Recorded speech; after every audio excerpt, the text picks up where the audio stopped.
بغيتي توجدي شي حويجه للفطور لوليداتك واللي كتكون صحيه وبلا كثره المكونات، كنقترحها لك املو ديال زريعه اليقطين او الزريعه الخضراء كما كنسميوها.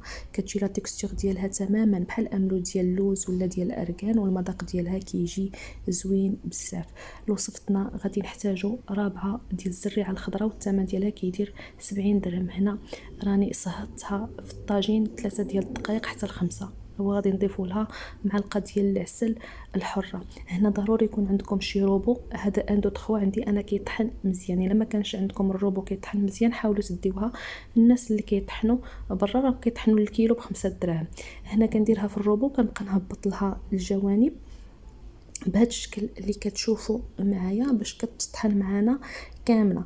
كنبقى نعاود العمليه 3 المرات حتى ل4 حتى غادي نحصلوا على هذه النتيجه اللي غادي تشوفوا قدامكم. ضروري حتى تطلق لنا الزيت ديالها. كنبقاو نطحنوها حتى كيصبح لنا الشكل ديالها هكا.